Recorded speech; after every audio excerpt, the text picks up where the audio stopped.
사도 바울의 한 가지 삶의 목적이 있었는데 그것이 무엇이었냐면 바로 복음 전파였습니다. 사도 바울은 예수 그리스도를 인격적으로 만나고 난 이후에 자신의 평생을 복음 전하는 일에 바쳤던 사람입니다. 즉 예수 그리스도를 통한 구원의 복음을 모든 사람에게 전하고자 힘썼던 사람이 바로 사도 바울이죠. 바울은 만나는 사람이 누구든지 그에게 복음을 전하였습니다. 바울은 생명의 위협을 느껴도 복음을 전했습니다. 바울은 미쳤다는 소리를 들어도 복음을 전했습니다. 고린도후서 5장 13절에 우리가 만일 미쳐도 하나님을 위하여 또 온전하여도 너희를 위하여 라고 바울이 고백하고 있습니다. 미쳤다는 소리를 들었죠. 내가 내 많은 학문이 너를 미치게 하였도다. 그래도 복음을 전했습니다. 복음을 전할 곳이 있다라면 물불 가리지 않고 그곳이 어디든지 찾아가서 복음을 전한 사람이 바로 바울입니다. 어느 것도 바울의 복음에 대한 열정을 가로막지 못했습니다. 이것이 바로 복음의 열정, 복음을 향한 열정이 아닐까 싶습니다.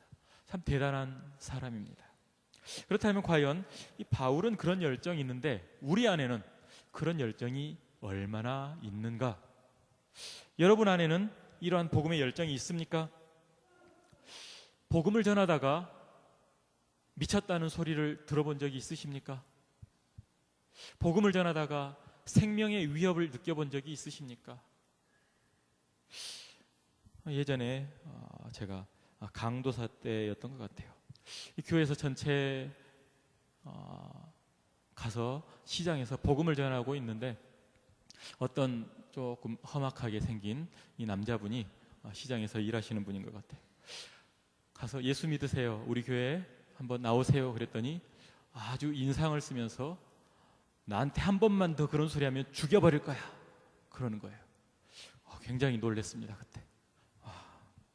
복음을 전하다가 죽으면 순교고 영광 아니겠습니까? 그런데 굉장히 겁이 나더라고요, 사실.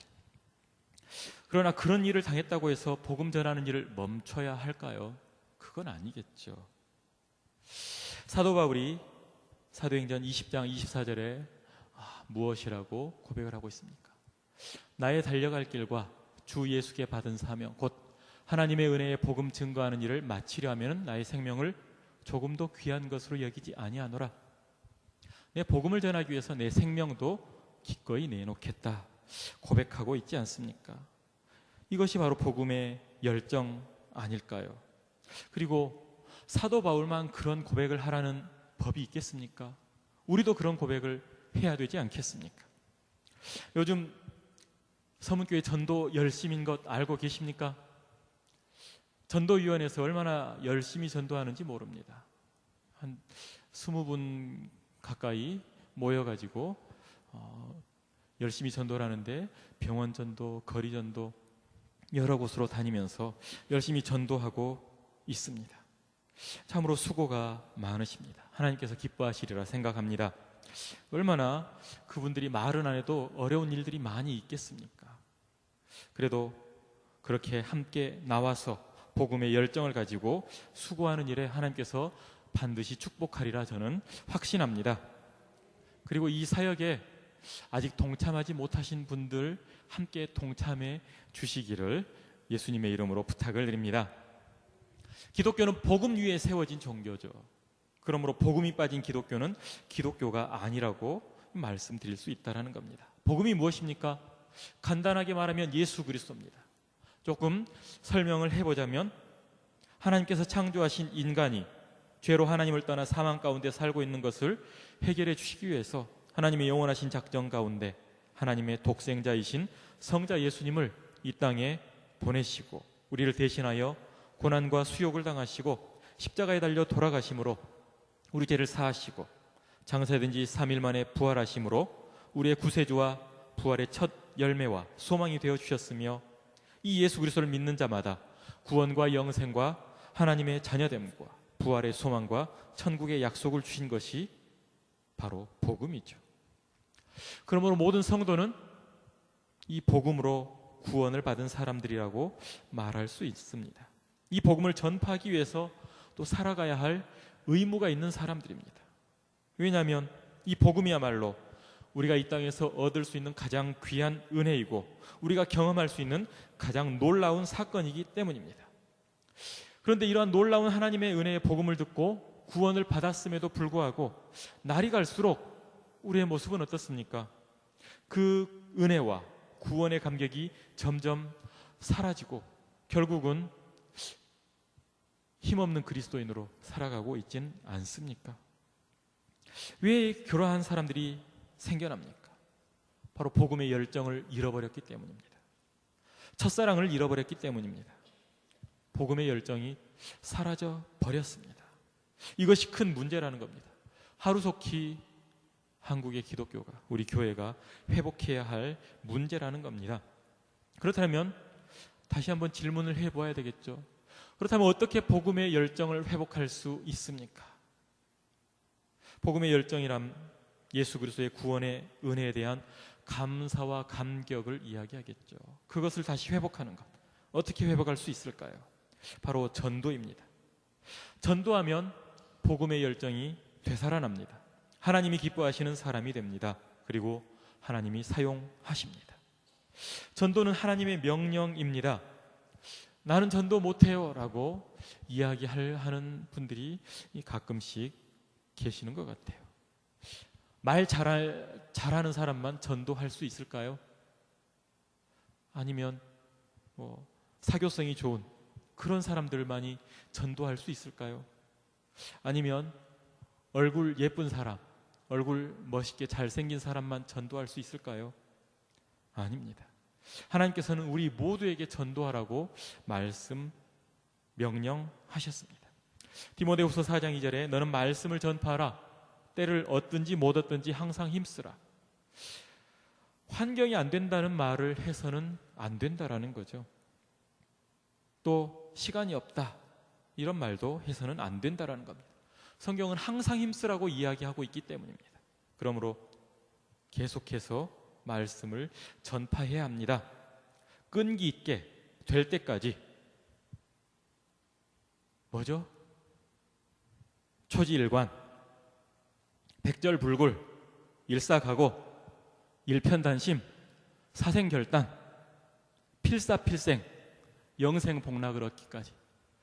저작권이 있는 이 문구인데 제가 담임 목사님 허락을 안 받고 복음을 위해서 사용했으니까 아마 허락하시라고 생각하고 여러분께 말씀드립니다. 될 때까지 이렇게 끈기 있게 말씀을 전해야 한다라는 겁니다. 요즘 사람들이 이런 말들을 많이 하는 것 같아요. 복음을 전하기는 해야 되는데 아무리 좋은 복음을 전해도 이 좋은 말로 해야지 사람들이 듣기 싫어하는 말을 해서는 안 된다. 이런 말씀을 많이들 합니다. 그래서 이런 분들이 어떻게 이야기하냐면 이 가랑비에 옷 젖듯이 이 좋은 말들 사이에 하나님 이야기 한 번씩, 또 좋은 말들 사이에 예수님 이야기 한 번씩 하면서 알게 모르게 하나님에 대하여 알아가고 또 예수님에 대하여 알아가도록 전도해야 된다. 일견 맞는 말이죠. 그러나 그것은 한쪽만 보는 거죠. 예수천당 불신지옥을 외치면 사람들이 거부하고 오히려 전도의 문을 막아버린다. 이런 이야기들을 합니다. 그러나 정말 그럴까요? 예수님 믿으면 천국 가고 예수님 믿지 않으면 지옥 가는 것이 변하나요? 그것은 결코 변하지 않은 진리입니다. 그렇기 때문에 그 진리를 믿고 우리가 구원을 얻은 것 아닙니까? 물론 상황에 맞게 전도해야 될 그런 지혜는 있어야 될 것입니다. 뱀같이 지혜로우라고 말씀하셨으니까. 그러나 복음을 전할 때만은 확실하게 복음을 전해야 합니다. 복음을 전할 때 불확실하게 전하면 이 전달도 잘 되지 않고 사람들이 저 사람 무슨 말 하는 거야? 이렇게 제대로 듣지도 못하고 믿으려고도 하지 않게 된다라는 거죠. 그러므로 복음을 전할 때는 확신을 가지고 복음의 진리를 정확하게 전하시기를 바랍니다. 그러기 위해서는 내 안에 먼저 복음에 대한 확신이 있어야 된다는 겁니다. 내가 확신이 없는데 어떻게 전할 수 있겠습니까? 나 자신이 복음의 확신 또 복음의 열정을 가지고 있어야 전도가 된다라는 겁니다. 계속해서 이야기가 반복되는 것처럼 이야기가 전개되고 있는데, 복음의 열정을 회복하기 위해서는 전도해야 되고 또 전도를 해야 복음의 열정이 회복되는 것을 믿으시기 바랍니다. 무엇을 먼저라고 이야기할 것 없이 함께 한꺼번에 해나가시기를 부탁을 드립니다. 우리 안에 예수 그리스도의 구원의 은혜와 감격이 넘쳐나야 하고, 그로 인해서 예수님을 다른 많은 사람들에게 전해야, 전도해야 열정이 있다, 복음의 열정을 가진 사람이다 라고 이야기를 할 수 있습니다. 많은 사람들에게 복음을 전하기 힘쓰시기를 부탁을 드립니다. 예레미야 선지자는 하나님께로부터 받은 말씀을 전할 때마다 괴로움과 치욕을 당했습니다. 그래서 이 말씀을 전하지 말아야 되겠다 생각하기도 했습니다. 그러나 하나님께서 주신 말씀을 전하지 않으려고 하면 어떻게 되었습니까? 힘들고 더 답답하고 가슴이 불붙는 것 같아서 전하지 않고는 견딜 수 없었다 이야기를 합니다. 예레미야 20장 9절에 내가 다시는 여호와를 선포하지 아니하며 그의 이름으로 말하지 아니하리라 하면 나의 마음이 불붙는 것 같아서 골수에 사무치니 답답하여 견딜 수 없나이다. 예레미야 선지자는 하나님의 말씀을 전파하는데 열정이 있었던 사람입니다. 그 마음속에 소위 비유하자면 타는 불이 있었던 사람입니다. 하나님의 말씀을 듣고 전파하는 성도들에게도 이러한 열정이 있어야 합니다. 가슴속에 타는 불이 있어야 합니다. 복음을 전하는 일에 내가 열심을 다하리라는 결단이 있어야 합니다. 다른 사람이 복음을 전하는 것을 바라만 보고 있지 말아야 합니다. 이제는 내가 움직일 때다, 내가 가서 전할 때다라는 것을 고백하시기 바랍니다. 하나님께서는 이러한 복음의 열정이 우리 안에서 회복되기를 오늘 밤에 원하고 계십니다. 믿으십니까? 내 안에 있는 복음에 대한 열정을 다시금 회복하는 이 밤 되시기를 부탁을 드립니다. 예전에 12, 300, 7천 운동이라는 어떤 선교단체에서 이런 운동을 전개했던 적이 있습니다. 그런 기억이 있습니다. 성경에 하나님 앞에 헌신한 사람들을, 이렇게 대표적인 사람들을 살펴보니까 12는 예수님의 12제자겠죠. 300은 누굴까요? 기드온의 300용사. 7천은 누굴까요? 7천. 바알에게 무릎 꿇지 아니한 7천 명의 순전한 사람들.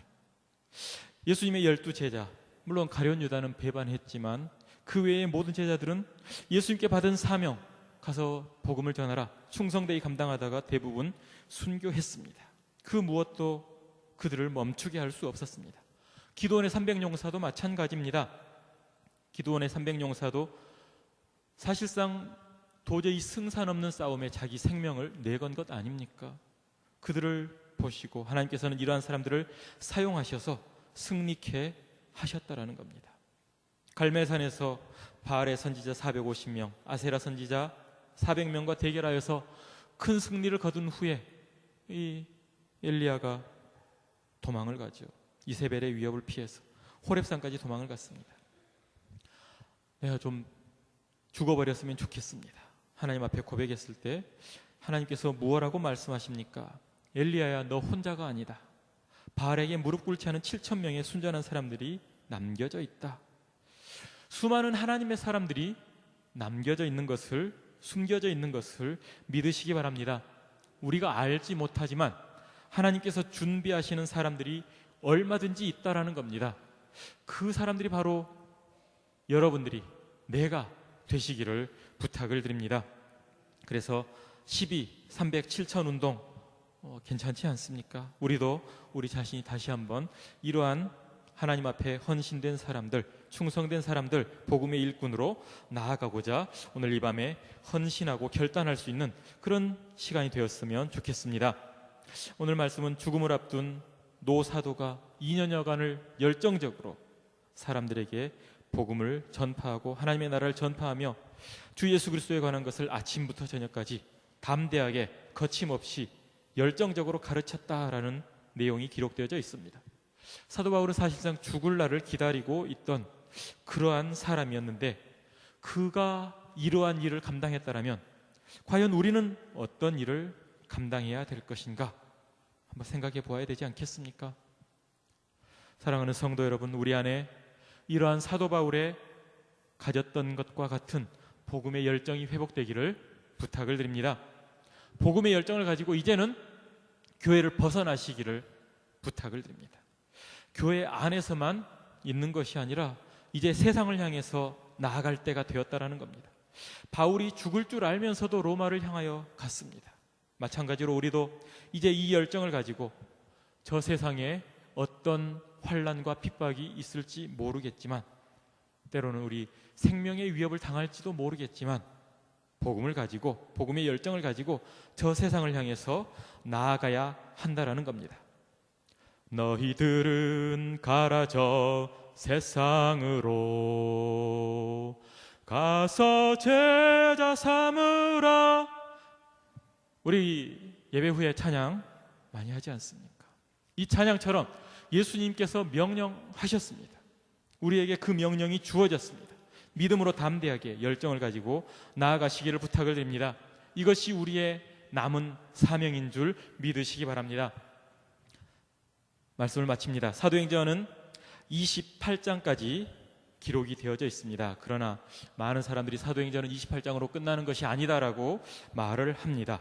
그렇다면 사도행전 28장 이후의 내용은 누가 채워야 할까요? 복음의 열정을 가진 예수 그리스도의 제자들이 채워야 합니다. 바로 우리가, 바로 내가 채워야 하는 것을 믿으시기 바랍니다. 바로 내가 사도행전 29장을 기록하겠다라는 각오로 복음의 열정을 향하여서 세상을 향해 나아가시기 부탁을 드립니다. 서문교회가 벌써 설립 119주년 기념주일을 지내고 이제 설립 120주년을 향해서 발걸음이 시작되었습니다. 설립 119주년의 주인공은 누구였습니까? 그리고 앞으로 돌아올 설립 120주년의 주인공은 누구입니까? 바로 서문의 성도 여러분들입니다. 120주년을 향한 서문교회의 힘찬 발걸음이 시작되었고 이것은 어느 누구도 막을 수 없을 것입니다. 이제 서문의 성도들이 서문교회의 발걸음과 함께 나아가야 할 때라는 것을 저는 선포하고 싶습니다. 무엇을 가지고 나아가야 되겠습니까? 복음을 가지고, 복음의 열정을 가지고 120주년을 향해서 또 그 이후에 하나님께서 허락하시는 그러한 사명을 향하여서 담대하게 나아가시기를 부탁을 드립니다. 이사야 52장 7절에 좋은 소식을 전하며 평화를 공포하며 복된 좋은 소식을 가져오며 구원을 공포하며 시온을 향하여 이르기를 내 하나님이 통치하신다 하는 자의 산을 넘는 발이 어찌 그리 아름다운가 말씀하고 있습니다. 우리 아까 찬양했던 것처럼 복음 들고 산을 넘는 자들의 발길 아름답고도 아름답도다. 평화 전하며 복된 소식을 외치세. 주 다스리시네. 복음 들고 나가시는 여러분들의 발걸음을 하나님께서 축복하실 줄 믿습니다.